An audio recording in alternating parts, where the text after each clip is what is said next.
పెళ్లి వాళ్ళు వచ్చి చాలా సేపు అయింది. వరపూజకి అంతా సిద్ధమయ్యారు. నువ్వు ఇక్కడ కూర్చుంటేలా? పార్వతి రానే లేదు చూసారా? ఇంటికి పెద్దలుడు పెద్ద కూతురు కదా, స్వయంగా వెళ్లి పిలవండి అంటే పోస్ట్లో శుభలేక పంపుతారా? వచ్చిన చుట్టాలంతా పెద్ద కూతురు ఏదని అడుగుతుంటే నోరు నొప్పుకోలేక చస్తున్నావా? నీకు పుణ్యం ఉంటుంది. ఆ పని మాత్రం చేయకు. పద పద. అబ్బా, నాకు గుండె దడగా ఉంది, నేను రాలేనండి. నిన్ను చూస్తుంటే నాకు దడగా ఉంది. అమ్మగారు అమ్మగారు, పెద్దమ్మ గారు వస్తున్నారు. నాకెక్కడికి పోతుంది? అది వచ్చింది. అమ్మా అమ్మా అమ్మా, వచ్చావా తల్లి? నీకోసమే ఎదురు చూస్తున్నాను. అసలు రావేమో అనుకున్నానమ్మా. ఎందుకు రానమ్మా? అమ్మాయి గారు, అమ్మగారికి 1000 ఏనుగుల బలం వచ్చింది. బాబేడమ్మా, మీ ఆయన రాలేదు? వెనకొస్తున్నారమ్మా. నా కోసం అని ముందుగా వచ్చావా తల్లి? నా తల్లి. ఇందిరెక్కడమ్మా? పెళ్లి కూతురుగా ఏమోలో కూర్చుని ఉంటుంది. అయింది. అమ్మాయి గారు అల్లది అడిగిపోయిందనమాట. బావా, ఆడవాడంతా బాగానే ఉంది. మన పంచాయతీ పూర్తికి ఏమైనా చందా ఇస్తారేమో. మనం ఇస్తే పుచ్చుకుంటారు. అంతేనా? నమస్కారం. వచ్చారు, దారి కట్టేందుకు లోపలికి వెళ్ళండి. అలాగే వెళ్దానండి. వేడి చల్లారినట్లేదు. నమస్కారం అండి. నమస్కారం. నమస్కారం. ఏనాయనా కులాసా? కులాసానండి. మీ అబ్బాయా? అవునండి. పేరేం పెట్టారు? వీరభద్రరావు. తాతగారు పేరు పెట్టారనమాట. అవునండి, చాలా సంతోషం. అయినా ఇలారా తాతయ్య. వెళ్ళైనా వెళ్ళు. ఏమండి, మీరు నిజంగా తాతయ్య? అవును బాబు, స్వయంగా నీ తాతయ్యను. పుట్టిది మీరు మా తాతయ్య అయితే మా ఇంటికి రారే? లేదు బాబు, ఇన్నాళ్ళు తీరిక లేక రాలేదు. ఇక ముందు తప్పకుండా వస్తాను. వీడోడు సంకనెక్కాడు. తాతయ్య స్వయం మా తాతయ్య. మంచి మనోడే దొరికాడు. కానీ ఇలా రండి మాట. ఇందు అక్క, ఇందు అక్క, నువ్వైనా ఆస్తిమంతుణ్ణి పెళ్లాడుతున్నావు. అమ్మని నాన్నని ఆనంద పెడుతున్నావు. అదే చాలు అక్క. అమలా, పెళ్లి కూతుర్ని తీసుకురామంటున్నారు. ఎప్పుడెప్పుడా అంటూ ఎప్పుడూ రెడీ అయి కూర్చుంది. పెళ్లి కూతురు అక్కగా రెడీ కావద్దా? నేను రెడీ ఇలాగే వస్తాను. ఇలాగా? చాలు గాని ఇవి కట్టుకో. త్వరగా కానీ. పర్వాలేదు లేవే, నీకు కావాలి గాని ఇవన్నీ నాకెందుకు? ఏ, నీ దరిద్రం అందరికీ చూపించాలనా? నలుగురిలో నన్ను నవ్వులు పాలు చేయాలనే? నాన్న, నేను పేదరాళ్ళని అందరికీ తెలుసు. ఆ చీర కట్టుకుంటే మారుతానా? నేనేటు పేదవాడి భార్యని. కానీ నువ్వు ఇక్కడికి పేదవాడి భార్యగా రాలేదమ్మా. ఈ పట్టాభావయ్య కూతురుగా వచ్చావు, ఇంద్రకి అక్కగా వచ్చావు. ఇలాంటి చీర కట్టుకుని దాని వెంబడి వెళ్తే చూసేవాళ్ళు ఏమనుకుంటారు? వెంట వెళ్ళను. 10 అడుగులు ఎడంగానే ఉంటాను. అక్కడికి ఎవరైనా అడిగితే నేను పెళ్లి కూతురికి ఏమీ కానని చెప్పండి. పెళ్లికని పట్టణం నుంచి పని మనిషిని పిలిపించామని చెప్పండి. ఏమ్మా పారు, అలా వెళ్తున్నా? సరే. అక్కయ్య పట్టు చీర కట్టుకోదటమ్మా, అలాగే తిరుగుతుందట. దాని ఇష్టం వచ్చినట్టు తిరగనిండమ్మా. మంచి దర్జాగా ఎందుకు కూర్చున్నారు? లేవండి లేవండి, పెద్దవాళ్ళ కోసం.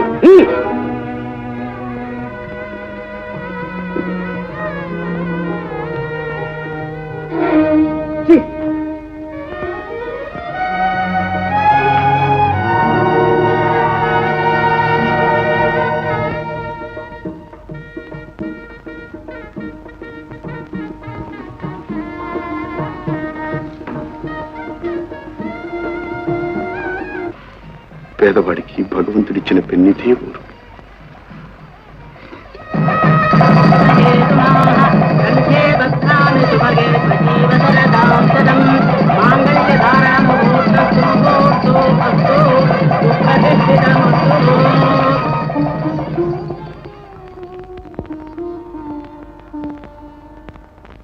అయ్యో, నా రబ్బర్ చుట్టలేవి. ఏమిటమ్మా, ఏం జరిగింది? నా రబ్బర్ చుట్టలమ్మా ఇక్కడే పెట్టాను, కనిపించడం లేదు. ఇక్కడే పెడితే ఏమవుతాయమ్మా? అయినా పెళ్లి సందడి, కాస్త జాగ్రత్తగా ఉండదు. ఏమిటి ఏమిటి ఏమైంది? అమ్మాయి రవాణా గుర్తులు కనిపించడం లేదట. ఈ గదిలోకి ఇంకెవరు రాలేదు నాన్న. ఏమైనా ఎక్కడ చెగిరిపోయా, ఎక్కడ ఉంటా చూడండి.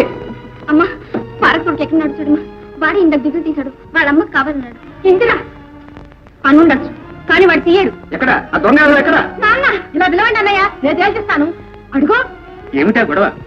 ఇంకెక్కావరా దొంగ గాడిద? దిగరా, దిగు. ఏమిటది? వీడిని సోదా చేయాలండి. మన కోడలు రవ్వంతో దొంగలించాట. నీకేమన్నా మతుందా పోయిందా? పసిపిల్లవాడిని పట్టుకుని ఏమిటా మాట? వాడి సంగతి నీకేం తెలిసిస్తున్నాదా? వీళ్ళ వంశమే దొంగ వంశం. వీడు దొంగ, వీళ్ళ నాన్న దొంగ, వీళ్ళ తాత దొంగ. పట్టాలి. ఎక్కడ పెట్టావు? ఎవరికిచ్చావరా చెప్పవే.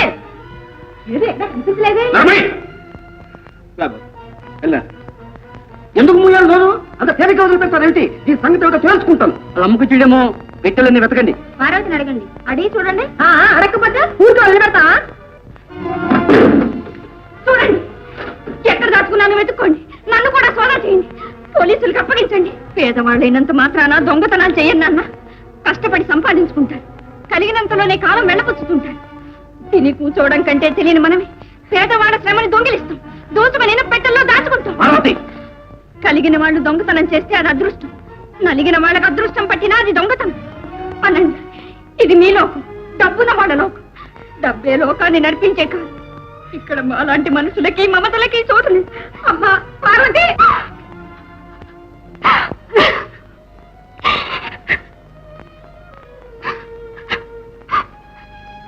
వెళ్దాం పదండి. అమ్మా పార్వతి, పార్వతి, ఈ రబ్బంతా నాది. ఈ ఇంట్లో మాట సాగని దాన్ని, నిన్ను పిలిచి అవమానిస్తుంటే పెదవి కదలేని దాన్ని. అమ్మా, అయినా తల్లిగా అడుగుతున్నాను, అప్పకాల ఇందాకన్నా ఉండిపో తల్లి. ఉన్నది చాలమ్మా. పుట్టిల్లున ప్రేమ కొద్దీ వచ్చాను. పుట్టెడు నింద మూట కట్టుకున్నా. ఇంకెందుకమ్మా పారు, నన్ను దుఃఖ పెట్టిపోతావా అమ్మా? లేదమ్మా, ఇంకా దుఃఖపడకుండా పోతున్నాను. కన్న వాళ్లే చేసిన అవమానాన్ని మింగలేక, అభిమానాన్ని చంపుకోలేకపోతున్నాను. మళ్ళీ ఇక్కడ పెట్టారు కొలుపు. ఏమండి, పార్వతి వెళ్ళిపోతున్నదా? మీరన్నా ఉండమనండి. మనకున్నదే 2 బిడ్డలు, అందులో మళ్ళీ తేడాలు ఎందుకు చెప్పండి? ఉండమనండి. మీ నోటి మీదుగా పార్వతిని ఉండమనండి. ఇంకా మెతుకు లేకపోయినా మీసాలకు సంపంగా ఉన్నాయి. కూటికి లేకపోయినా నీటికి ఏం లోట్లేదు. పోనీ ఏదో ఒక రోజు వాళ్ళు వచ్చి కాళ్ళ మీద పడతారు. పట్టాభి గారు, ఒకప్పుడు నేను మీ ఆశ్రయంలో పెరిగాను. ఆ కృతజ్ఞతతోనే మీరెన్ని అక్రమాలు అన్యాయాలు చేసినా సహిస్తూ వచ్చాను. మీకు డబ్బుందన్న అహంభావమే తప్ప కూతురు అన్న ఇంగితం అనుమాత్రం కూడా లేదు. ఆ కలిమే లేకపోతే నువ్వెందుకు పనికిరావు? కలిమిలేములు కావడికుండదు. డబ్బు వస్తుంది పోతుంది, కానీ మనుషులు మమతలే శాశ్వతాలు. మనిషే డబ్బులు సంపాదిస్తాడు. ఆ మనిషే సంపదల్ని సర్వాన్ని సృష్టిస్తాడు. అలాంటి మనుషుల్ని, మానవ విలువల్ని డబ్బుతో కొలిచే మీరు మనుషులు కాదు, రాక్షసులు. ఏమిటి, మేము మీ కాళ్ళ దగ్గరకు రావాల్సి వస్తుందా? రాదు, ఎన్నటికీ రాదు. మీ మా మధ్య పెరిగిన ఈ ఆస్తులు అంతస్తులు నశించే వరకు మళ్ళీ మీ ముఖం కూడా నేను చూడను. ఎప్పటికైనా మీరే మా కాళ్ళ దగ్గరకు రావాల్సి వస్తుంది. అంతవరకు మీ గడపే కాదు, ఈ నేను కూడా నేను తొక్కను. చచ్చిపోయిన నా తల్లి సాక్షిగా నేను చెబుతున్నాను. పద పార్వతి, పద. పార్వతి, పార్వతి, అమ్మా పార్వతి, పార్వతి, పుట్టింటి నుంచి పసుపు కుంకం తీసుకోకుండా వెళ్ళకూడదమ్మా.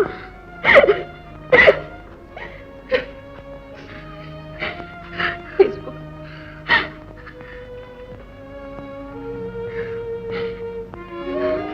ఇవి కూడా తీసుకోమ్మా. వద్దమ్మా, పుట్టింటికి నాకు రుణం తీరిపోయి.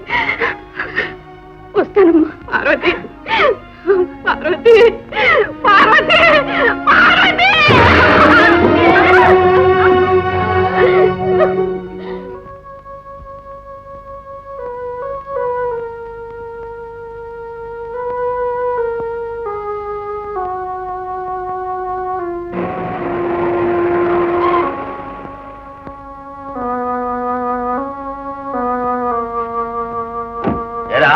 నీ ఎల్లుడు గొప్ప చూపుకోవడంలో స్నేహితుడిని మర్చిపోయావు. తాతయ్య, దుద్దులు నేను తీయలేదు తాతయ్య. పిన్ని ఇవ్వనంటే అక్కడే పెట్టేశాను తాతయ్య. వాళ్ళని అడగటం ఎందుకులే బాబు. ఇవిగో దుద్దులు అమ్మకి.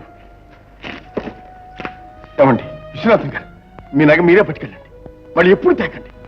అదేమిటి, నేను మీ నాన్నకు స్నేహితుడిని. మీ తాతగారికి ఎంతో రుణపడి ఉన్నాను. కనుకే నన్ను చదివించారు, చాలా చేశారు. అంత మాత్రం చేత పేదవాళ్ళం కదా అని మమ్మల్ని ఈ కానుకలతో కట్నాలతో చిన్నపుచ్చుద్దండి. బాబు, ఈ ఉత్తరం చూడు. దస్తూరి పోల్చుకున్నావు. మా తాతగారిదేనండి. ఒక్కసారి చదువు నాయన. విశ్వం, ప్రతి ఉత్తరంలో నా రుణం తీర్చుకోలేదని పదే పదే రాస్తున్నా. నీవు రుణం తీర్చుకోవటానికి శంకరం ఉన్నాడు. వాడి నీ కంటికి రెప్పలా కాచి ఉండు, అదే చాలు. తరువాత కూడా చదువు నాయన. మరో విషయం, నిన్ను నేను దూరం చేస్తున్నట్టు బాధపడుతున్నావు. లేదు, నీవెప్పుడు వచ్చినా ఈ ఇంటి వాకిళ్ళు నీకు తెరిచి ఉన్నాయి. శంకరం కూడా కాదన్నాడు. నాయన చూసావా, నాకు ఎటువంటి హక్కులు అధికారాలు ఉన్నాయో తెలుసుకున్నావా? క్షమించండి. వస్తాను నాయన. బాబు రామదాస్ వెళ్ళొస్తా. బాబు వస్తా. నిజంగా మళ్ళీ వస్తావా తాతయ్య? తప్పకుండా వస్తాను.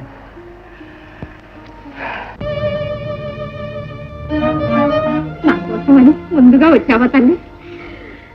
నా తల్లి వద్దమ్మా, పుట్టింటికి నాకు రుణం తీరిపోయి.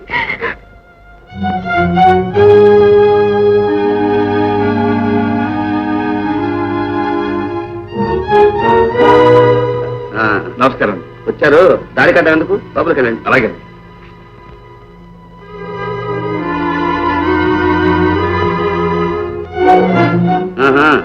మంచి దర్జాగా కూర్చున్నారు. లేవండి లేవండి, పెద్దవాళ్ళ కోసం.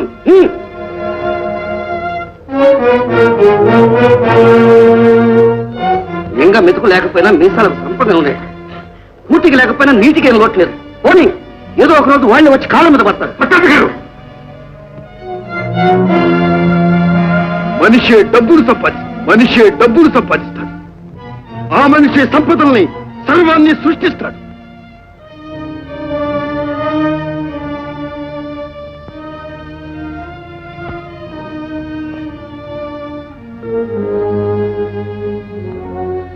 మున్ముందు మీరు చేయబోయే కృషికి మా సహకారం ఉంటుందని హామీ ఇస్తూ ఇది మీకు సమర్పిస్తున్నాను. ఏమండి, 800 రూపాయల బిల్లు నగల షాప్ లో ఏం కొన్నారేమిటి? అది కూడా అందులోనే రాసి ఉంటుంది, చదువుకో. ఆ తగలబడ్డ ఇంగ్లీష్ నాకు రాదనేగా. ఏమైతే నాకేం గాని, ఎందుకు కొన్నారో ఎవరికి కొన్నారో చెప్పండి. పట్టాభిగారి పెద్దమ్మాయికి ప్రజెంట్ ఇచ్చాను. ఆ తగాదాల మార్గానికి ఇంత ఖరీదు చేసినాగా ఇచ్చారా? ఇంత వయసు వచ్చి మీకు ఇలాంటి దుర్పతి పుట్టిందే అండి. మోహిని, నువ్వు ఎవరితో మాట్లాడుతున్నావో, ఏం మాట్లాడుతున్నావో కాస్త ఒళ్ళు దగ్గర పెట్టుకుని మాట్లాడు. దాంతో మీకేం సంబంధం, ముందు మీరు మాట్లాడండి.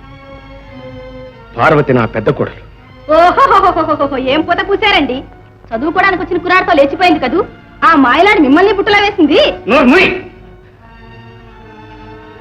ఆ శంకరం ఎవరో కాదు.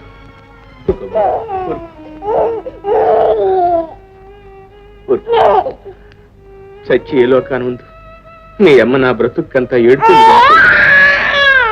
నువ్వు కూడా ఎందుకు క్షమించండి. మీ కంటి తడి ఇంకా ఆరనే లేదు. మళ్ళీ పెళ్లి ప్రస్తావన తెచ్చి మిమ్మల్ని బాధ పెట్టాను. అయ్యో, ఇందులో బాధే ఉందండి. నాకే గనక మరో కూతురు ఉన్నట్టయితే విశ్వానికి ఇచ్చి పెళ్లి చేయినా చెప్పండి. ఇప్పుడు నా కూతురు బదులు మీ కూతురు అవుతుంది. ఉండండి, వెళ్ళి మాట్లాడేస్తా. చూడండి, నాగా ఒక్కగానొక్క పిల్ల.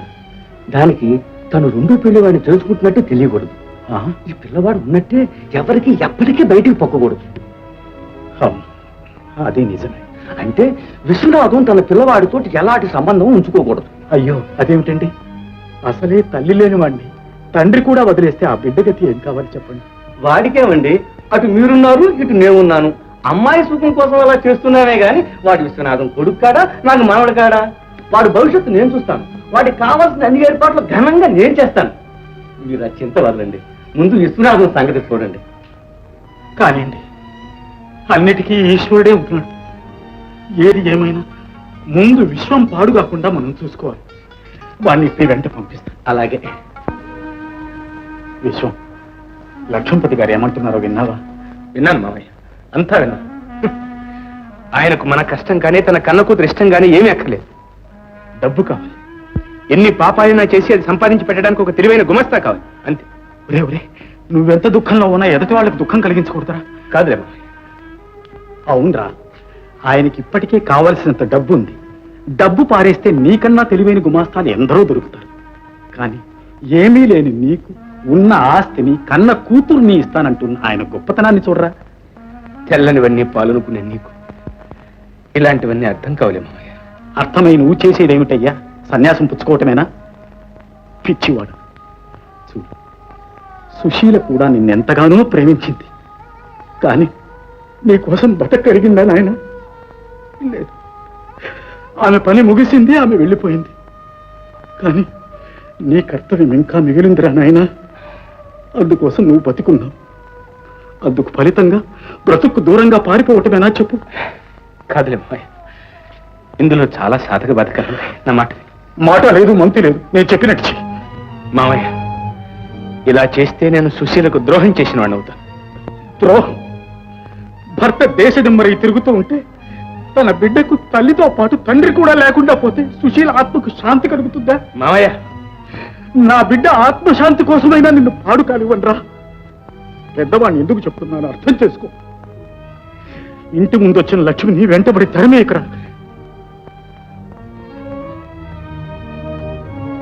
ఇదిగో ఉత్తరం వేసుకో. మావయ్య, పద బాబు. బాబాయ్, కాదన్నావో నన్ను చంపుకుతున్నంత ఒట్టు మళ్ళీ నీ మొహం నాకు చూపించు.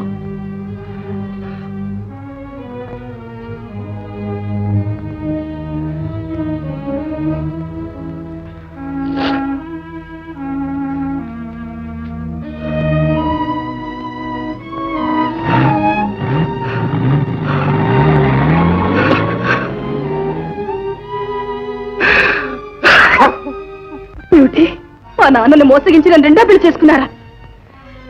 కాదు, మీ నాన్నే చేశారు. అబద్ధం. సత్య స్వర్గాన ఉన్న మా నాన్న మీద ఎందుకు నిందలు వేస్తారు? ఇప్పుడు మా నాన్నే కనుక బ్రతికి ఉంటే ఇలా చేసినందుకు మిమ్మల్ని మెడపెట్టి గిల్చించేవాడు. దానికోసం అయితే ఆయన బ్రతికిరానక్కర్లేదు.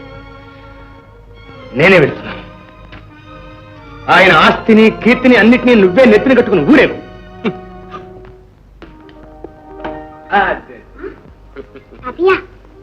అవును బాబు, నువ్వు రమ్మన్నావుగా, అందుకని వచ్చేసాను. మళ్ళీ వెళ్ళిపోతావు? వెళ్ళను. మొన్న వెళ్ళిపోయావుగా? లేదు బాబు, ఇక వెళ్ళను. ఎప్పుడూ ఇక ఈ మనవడితోనే ఉండిపోదామని వచ్చాను. అమ్మా అమ్మా, తాతయ్య వచ్చారు. నమస్కారం. ఏమ్మా, కులాసాగా ఉన్నావా? అమ్మా, తాతయ్య మన ఇంట్లోనే నాతోనే ఉంటారంటమ్మా. అంతటి అదృష్టమా బాబు? శ్రీమంతులు ఈ పేద కొంపల్లో ఉంటారా? తాతయ్య నీతో పరిహాసాలు ఆడుతున్నారు. నేను కాదు, మొదటి నుంచి భగవంతుడే నాతో పరిహాసం ఆడుతున్నాడు. నా జీవితంతో దాగుడు మూతలాడుతున్నాడు. పొల్యం, అది అందరికీ అర్థమయ్యే విషయం కాదు. శంకరం బాబు ఎక్కడమ్మా? నాన్న వెళ్ళిపోయారు. పొట్టిదేనండి, ఏదో పని మీద వెళ్ళారు, వస్తారు. అలాగా, సరేనమ్మా, అయితే మళ్ళీ వస్తాను. బాబు, వస్తాను. తాతయ్య, అమ్మ తాతయ్య వెళ్ళిపోతున్నారు. వెళ్ళని బాబు. తాతయ్య నాతోనే ఉండాలి. మళ్ళీ వస్తాగా బాబు. అమ్మా, వారు తండ్రి కోసం, వీడు తాత కోసం ఎప్పుడో రాకపోరని 1000 కళ్ళతో ఎదురు చూస్తున్నాడు. వీడు మీరే తాతయ్య అనుకుంటున్నాడు. మీరు అలా ఆశ పెట్టవలసింది కాదు. లేదమ్మా, నిజంగానే వచ్చేసాను.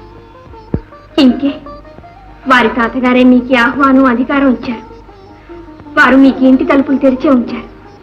నేను ఆ తలుపులు మూయను లేదు.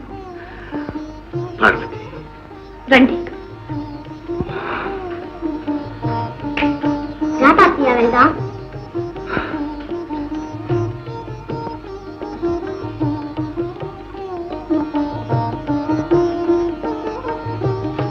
ఇది వారి తాతగారు ఉండే గది. వారి నాన్నగారు వస్తారని ఈ గదిని అలాగే ఉంచాం.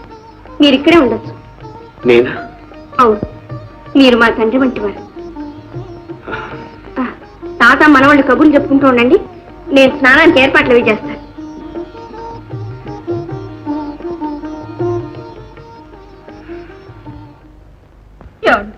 చూశారు, మీరు వెళ్ళిపోయాక వీడు మరీ మితిమీరిపోయాడు.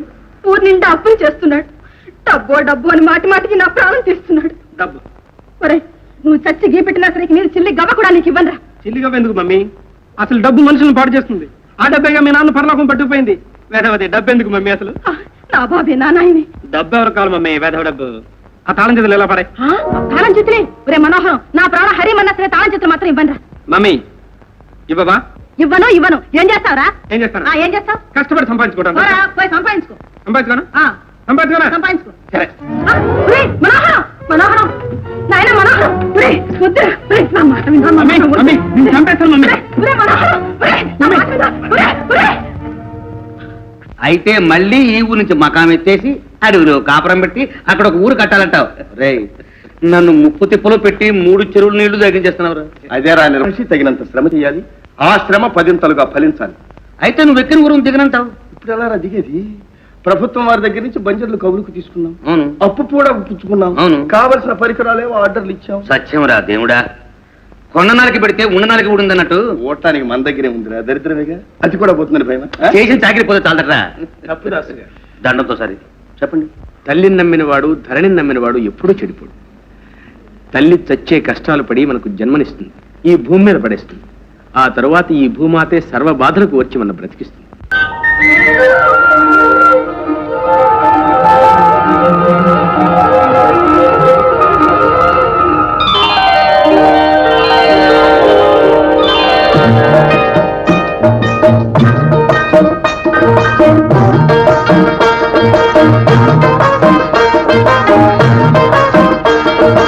Thank you.